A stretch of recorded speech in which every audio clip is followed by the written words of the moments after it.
अभिषेक करे, मस्तक अभिषेक करे, आया अवसर बड़ा ही महान। सौभाग्य प्राप्त होगा। तो जिन्हें भी भावना है अपनी सूचना हमारे कार्यालय के नंबर पर दे करके और अपने लिए फ्लैट कमरा आरक्षित करा ले। अब पूज्य बड़ी माता जी का मंगल उद्बोधन। ओम नमः सिद्धेभ्यः, ओम नमः सिद्धेभ्यः, ओम नमः सिद्धेभ्यः, ओम नमः सिद्धेभ्यः, ओम नमः सिद्धेभ्यः। ओम नमः सिद्धेभ्यः। ओम ह्रीं विश्व शांतिकराय श्री शब्देवाय नमः। ओम ह्रीं विश्व शांतिकराय श्री ऋषभदेवाय नमः। ओम ह्रीं चांद्री चर्या प्रकाशकाय प्रथम तीर्थंकर श्री शब्देवाय नमः। ओम ह्रीं चांद्री चर्या प्रकाश का प्रथम तीर्थंकर श्री ऋषभदेवाय नमः। ओम ह्रीं श्री शांतिनाथ कुंथुनाथ हरेनाथ तीर्थंकरेभ्यो नमः। ओम ह्रीं श्री शांतिनाथ कुंतुनाथ हरेनाथ तीर्थंकरेभ्यो नमः। ओम ह्रीं श्री चक्रवर्ती भरत स्वामिने सिद्ध परमेष्ठिने नमः। ओम ह्रीं श्री चक्रवर्ती भरत स्वामिने सिद्ध परमेष्ठिने ओम ह्रीं नमः। श्री शांति सागराचार्य परमेष्ठिने नमः। ओम ह्रीं श्री शांति सागराचार्य परमेष्ठिने नमः। ओम ह्रीं श्री वीर सागराचार्य परमेष्ठिने नमः। ओम ह्रीं श्री वीर सागराचार्य परमेष्ठिने नमः। महानुभाव,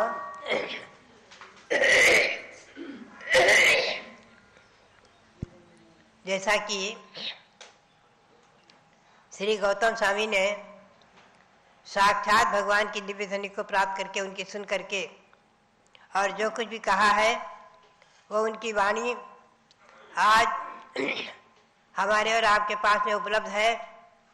चैत भक्ति के रूप में, सुदम में आउ संतो इखर समडेन आदि के रूप में,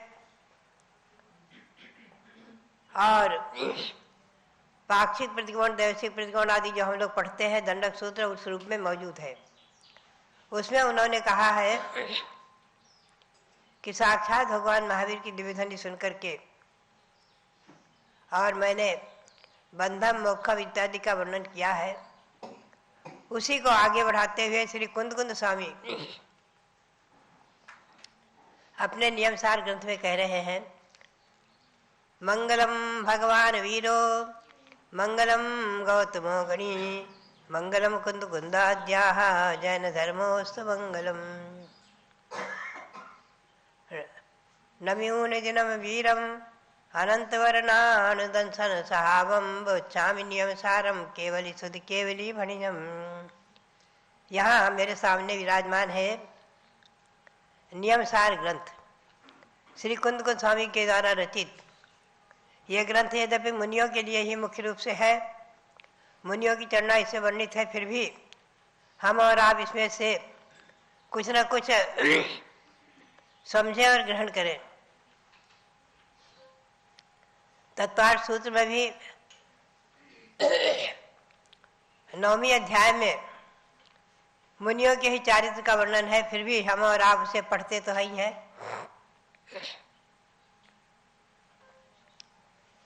तो यहाँ श्री कुंद स्वामी कहते हैं कि जीवो उवोगमो उवोगो नान दंसनो होई, नानु जोगो दुविहो सहाव नानम विभाव नानम टी। ये कल गाथा मैंने पढ़ी थी। जीव उपयोगमयी है, जीव का लक्षण है उपयोग, उपयोग ये जीव का लक्षण है। और उपयोग जो है ज्ञान दर्शन को कहते हैं उपयोग। ज्ञान और दर्शन ये उपयोग का लक्षण है। उपयोग के दो भेद हैं, ज्ञान और दर्शन। और ज्ञानोपयोग के दो भेद हैं, स्वभाव ज्ञान और विभाग ज्ञान। ये हमारे और आपके समझने का विषय है। आप लोग अपने अपने मस्तिष्क में भी नोट करें, अपने अपने डायरी में नोट करें, अपने अपने मोबाइल आदि में नोट करें। आज कुंद स्वामी ने उपयोग के दो भेद किए हैं, ज्ञानोपयोग और दर्शनोपयोग, और उसमें ज्ञानोपयोग के दो भेद किए हैं, स्वभाव ज्ञान विभाग ज्ञान। अब हमें और आपको देखना है कि अनादिकाल से जीव, हम और आप सभी निगोद नित्य निगोद से आए हैं। नित्य निगोद सभी की जन्मभूमि है, नित्य निगोद। आप पढ़ते हैं ना, चैठाला की पंक्ति भी बड़ी महत्वपूर्ण है। काल अनंत निगोद मझार बीत्यो एक इंद्रिय तनधार।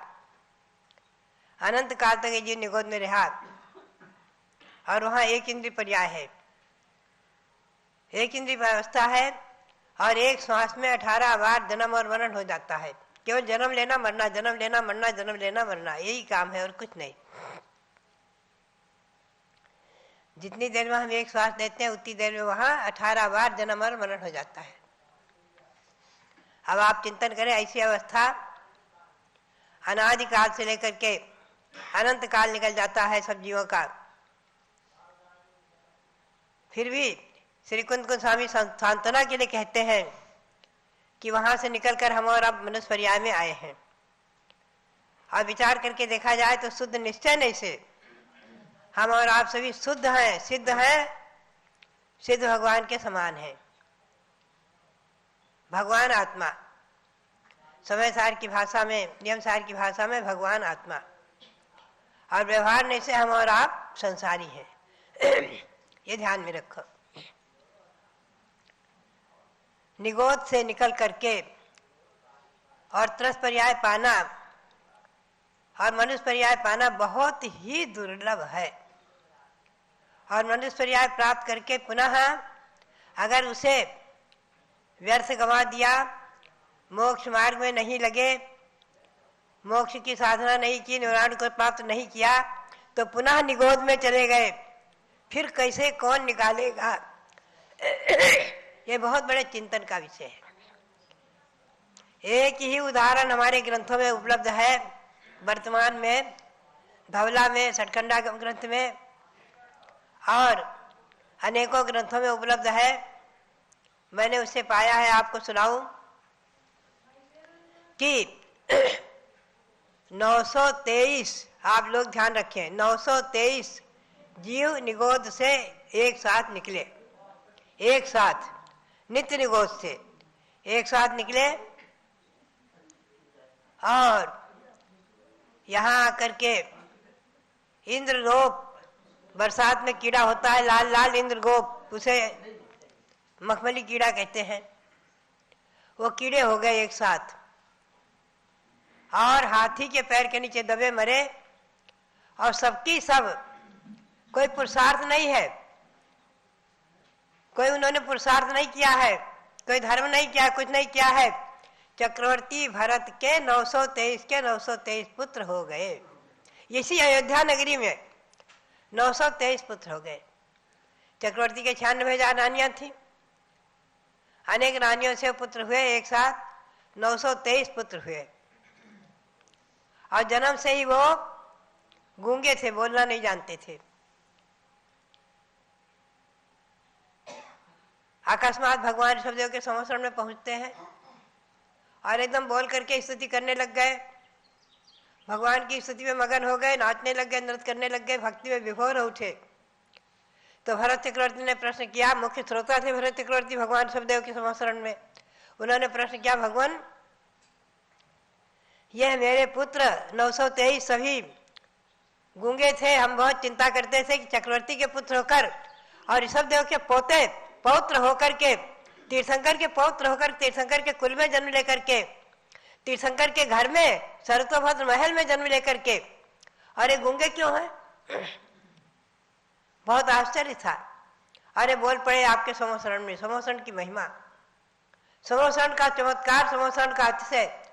तो भगवान ये कौन है, क्या है? भगवान ने उन्हें बताया कि देखो ये नित्य निगोद से आए हैं, नित्य निगोद से आकर के सीधे एक पर्याय बीच में लेकर के नाक के समान और मनुष्य हो गए हैं और इसी भाव से मोक्ष प्राप्त करेंगे। सभी भव्य हैं। एक ही उदाहरण ऐसा सारे पूरे जिनवाणी को, जितना आज उपलब्ध जिनवाणी है पूरे दक्षिण उत्तर में, सब ताड़पत्र में, ताम्रपत्र में जितनी भी छपी हुई जो है जैन भगवान की वाणी, जिनेन्द्र वाणी, आप आलोलन करो, एक ही उदाहरण ऐसा मिलेगा। सबकी सबने उसी से भगवान के संवत्सरण में दीक्षा ली और सबने तपस्या आदि करके केवल ज्ञान प्राप्त करके निर्वाण प्राप्त कर लिया। सबके सब मोक्ष चले गए। उनका भी स्तूप यहाँ बनेगा, 923 भी बनेंगे। अभी तो एक से एक भगवान ऋषभदेव के एक से एक पुत्र जो मोक्ष गए हैं, भरत, बाहुबली, ऋषभसेन, अनंत वीर आदि, उनकी मूर्तियां बनी हैं उनकी अभी प्रतिष्ठा होगी। अब भरत स्वामी की प्रतिष्ठा होगी जो 131 फुट के विराजमान हो चुके हैं, और 720 जो 5 भरत 5 ऐरावत के 30-24 के भगवान हैं, अतीत काल में हो चुके, वर्तमान में हो चुके, भविष्य में होंगे, उनके नाम जो अपने वहाँ उपलब्ध हैं, मंत्र उपलब्ध हैं, उनका विधान भी मैंने बनाया हुआ, स्तुति बनाई हुई है। आप लोगों ने किया भी होगा। वो सब जो है उनके पुत्र भगवान 720 भगवान, तीर्थंकर भगवान, उनकी मूर्तियां रत्नों से निर्मित हैं। उनकी सबकी पंचपुराण प्रतिष्ठा यहाँ अभी होने जा रही है। हमारा और बहुत आपका बहुत बड़ा पुण्य और सौभाग्य है। अयोध्या का ये परम एक आश्चर्यकारी इतिहास, मैंने आप ध्यान रखो, शुरू से लेकर आज तक जो भी कार्य की प्रेरणा दी है, केवल इतिहास बनाया है, भूगोल और इतिहास बनाया है, भूगोल और इतिहास दिखाया है, भूगोल और इतिहास को प्रकट किया है। यह इतिहास, अयोध्या का इतिहास और 5 भरत 5 ऐरावत क्षेत्रों का, जम्बू द्वीप का, धात्री खंड का, पुष्करार द्वीप का, 2.5 द्वीप का इतिहास हम और आप यहाँ साक्षात पंचकल्याण प्रतिष्ठा में देखेंगे। तो ये मैंने आपको विषय सुनाया कि संसारी जीव अनादिकाल से हम और आप निगोद से आए, मनुष्य पर्याय मिली है। समुद्र में जाकर के किनारे बैठो आप, समुद्र में, समुद्र के किनारे बैठ करके एक राई का दाना डाल दो, सरसों का दाना, और फिर उसे ढूंढो, वो बह गया पानी में, उसे ढूंढो, वो मिल जाए। वो मिलना सहज है, परंतु एक बार मनुष्य पर्याय व्यर्थ गई तो मिलना वापस कठिन है। एक कवि ने कहा है, खोजो समुद्र में डार के राई मिले नहीं, राई भी मिल जाए पर मनुष्य जन्म नहीं। एक कवि की पंक्ति है, बचपन से मैं रटा करती थी। खोजो समुद्र में डार के राई मिले नहीं, राई भी मिल जाए पर मनुष्य जन्म नहीं। ऐसा मनुष्य जन्म दुर्लभ है। मैं आपको जरा सा ले चलूं भगवान महावीर की ओर। इसी भूमि पर मरीचि कुमार भरत के पुत्र हुए और उन्होंने भगवान ऋषभदेव के साथ जैनेश्वरी दीक्षा ली, पथभ्रष्ट हुए और अनेक प्रकार से अपना एक नया मत स्थापित करके पारिव्राजक बने और 363 प्रकार के मतों का स्थापना करके उसके प्रमुख बन गए। वो भगवान महावीर के पौत्र, भगवान ऋषभदेव के पौत्र, भरत के पुत्र, वही कालांतर में आकर के भगवान महावीर बने हैं।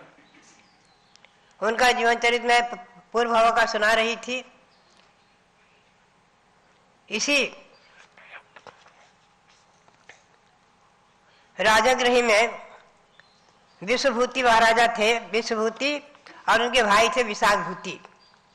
विश्वभूति के पुत्र का नाम था विश्वनंदी और विशाखभूति के पुत्र का नाम था विशाख नंदी। ये दोनों भाई थे, विश्वभूति और विशाखभूति। विश्वभूति ने किसी तरह विरक्त बना हुए जैनेश्वरी दीक्षा ली तो अपने भाई को, अपने छोटे भाई विशाखभूति को राज्य सौंप दिया। दोनों बेटे छोटे थे, राज सौंप दिया और अपने विश्वनंदी पुत्र को युवराज बना दिया। ये विश्वनंदी मरीचि कुमार के जीव का ही जीव है, जो आगे महावीर बना है वो विश्वनंदी। ये विश्वनंदी जो है इनको युवराज बना दिया और स्वयं दीक्षित हुए, अपने आत्मा का कल्याण में लग गए। इधर विशाखभूति ने अपने जो भाई के पुत्र विश्वनंदी को जो युवराज बनाया था, उनका बहुत सुंदर बगीचा था, बहुत सुंदर बगीचा। तो उनके पुत्र विशाख नंदी ने वो बगीचा मांगा। बोले, पिताजी आप अभी राजा हैं, आपके हाथ में सब अधिकार है, ये युवराज के पास जो बहुत सुंदर बगीचा है, ये बगीचा मुझे चाहिए। उन्होंने किसी बहाने से विश्वनंदी को बाहर भेज दिया किसी शत्रु को जीतने के लिए, और उसे अपने पुत्र को बगीचा दे दिया। जब विश्वनंदी आए और आपस में विष्णुनंदी और विशाख नंदी का माने भाई भाई का, चचेरे भाई का आपस में युद्ध शुरू हो गया, महायुद्ध उस बगीचे के लिए। वह विष्णुनंदी शक्तिशाली थे, विशाख नंदी जो है एकदम भगा, युद्ध में हारा भगा, तो एक कैथे के वृक्ष पर चढ़ गया, कपित्थ का वृक्ष, कैथे का वृक्ष। और विष्णुनंदी में इतनी शक्ति थी कि उस वृक्ष को जड़ से उखाड़ा और उखाड़ कर फेंकना चाहा तो कूद कर भगा, बहुत जोर भगा और एक पत्थर के खंभे के पीछे छिप गया। विष्णुनंदी दौड़े दौड़े आए और खंभा भी उखाड़ा, खंभा भी मूल से उखाड़ करके और वो उसको मारने को दौड़े, वो भगा। तो विष्णुनंदी को वैराग्य हो गया, ओहो एक बगीचे के लिए और हम भाई भाई लड़ रहे हैं और एक दूसरे की जान लेने के लिए तैयार है, धिक्कार हुई संसार को। और उसी समय उन्होंने वो बगीचा उस अपने भाई को दिया, विशाख नंदी को, और जाकर के जैनेश्वरी दीक्षा ले ली। तपस्या कर रहे थे खूब अच्छी तरह से, महासाधु बन गए थे। एक दिन आहार को निकले थे और जा रहे थे शहर में, गाय ने एक धक्का दिया और धक्का दिया तो गिर गए। विष्णुनंदी महामुनि गिर गए तो विशाख नंदी जो भाई था वो एक वेश्या की छत पर, बहुत ऊंचे छत पर बैठा हुआ था, वो देख रहा था। उसने वहां से कहा, अरे विष्णुनंदी तुम्हारा वो पराक्रम कहाँ गया, कैसे के वृक्ष को उखाड़ना, खंभे को उखाड़ना, आज एक गाय के धक्के से गिर गए। उनको उसमें क्रोध आ गया। खैर कुछ भी हो, उन्होंने कहा देख मैं तेरे से बदला लेके रहूंगा। हमेशा ध्यान रखो, बदला लेने की भावना और सम्यक दर्शन का आपस में विरोध है। जय धौला में लिखा है सम्यक दर्शन और बदला लेने की भावना नहीं हो सकती। सम्यक दृष्टि बदला लेने की भावना नहीं करता है और जो बदला लेने की भाव करता है वो सम्यक दर्शन से छूट जाता है। मरकर देव हुए, कालांतर में आ गया, वो आपको कल ले चलेंगे, आगे क्रम से सुनाएंगे। आगे यही विष्णुनंदी के जीव नारायण हुए हैं और विशाख नंदी प्रतिनारायण हुआ है आदि। आगे जो है तो बात यही है कि संसार में बदला लेने की भावना आचार्य ने कहा है कभी नहीं करना चाहिए किसी से। सुबह आचार्य वीर साहब जी महाराज हमेशा कहते थे, वो सूक्ति, वो कहते थे सुबह किसी से लड़ाई हुई, मध्याह्न में हुई, शाम को एकदम भूल करके गले मिल जाओ, सब भुला दो, ये अपना अपना आपका कर्तव्य है। ये सूक्ति हमेशा वो कहा करते थे। हमेशा ध्यान रखो, कभी बैर का बदला लेने का भाव मत करो। देखो भौजाई ने सुकुमार के चरणों को खा लिया, सुकुमार मुनि को खाना शुरू कर दिया, भौजाई थी पूरी तरह की, बदला लेने के भाव से मरी तो बात है श्रृंगाली हो गई। अनेकों शास्त्र में उदाहरण पाए जाते हैं बदला लेने की भावना से तिरंचनी आदि में जाकर के, और न जाने कितने दुख उठाते हैं जीव। तो ये जैन धर्म हमेशा क्षमा धर्म को, उत्तम क्षमा मार्ग आर्य आदि धर्म को सिखाता है, शांति को सिखाता है, क्षमा को सिखाता है, परस्पर मैत्री को सिखाता है। ऐसा है जैन धर्म। और अहिंसा परमो धर्म जयवंत रहे, इसी भावना के साथ आप सबके लिए बहुत बहुत मंगल आशीर्वाद, बहुत बहुत मंगल आशीर्वाद। बोलो अयोध्या शाश्वत तीर्थ क्षेत्र की जय। अभ्यात्माओं, संसार के अंदर चिंतामणि के समान दुर्लभ 4 चीजें मानी गई। ध्यान से सुनना, 4 चीजें चिंतामणि रत्न के समान दुर्लभ मानी गई हैं। दानम प्रिय वाक सहितम, ज्ञान मगर्वम क्षमान्वितम शौर्यम, त्याग सहितम च वित्तम, दुर्लभ में चतुर्भद्रम। इनको 4 कल्याणकारी वस्तुएं कही। नंबर 1, प्रिय हित, वचन सहित दान देना। दान देकर ये नहीं गर्व में फूल जाना, अरे आपके निमित्त से तो मेरा धन धर्म में लग गया, मैं तो धन्य धन्य हो गया। ऐसे प्रिय वचनों के साथ में दान देना, ये एक कल्याणकारी चीज है। नंबर 2 में कहा गर्व रहित ज्ञान, किसी को ज्ञान हो गया घमंड आ जाता है, तो गर्व रहित विनय सहित ज्ञान होना। और क्षमान्वितम शौर्यम, जिसके अंदर वीरता है उसके अंदर क्षमा भी होनी चाहिए। इसलिए कहते हैं ना क्षमा वीरस्य भूषणम। कायर लोग क्षमा करें उसकी कोई वैल्यू नहीं है, लेकिन जो वीर है उसके अंदर यदि क्षमा है, यानी जरा भी सामने वाले को झुकते देखा या उसकी कोई रूपोल जानी, उसको क्षमा कर दिया। और चौथा कहा कि त्याग सहितम च वित्तम, धन दान सहित हो। बहुत लोगों के पास धन होता है, अरे अरबपति नहीं, अरब खरब नील महानील, ऐसे संसार के अंदर 11-15 लोग सबसे ज्यादा धनिक माने गए, लेकिन सब दान कहाँ देते हैं? तो त्याग सहितम च वित्तम, जो दान सहित धन होता है, यानी जो धन दान में खर्च किया जाता है वह चिंतामणि के समान दुर्लभ है।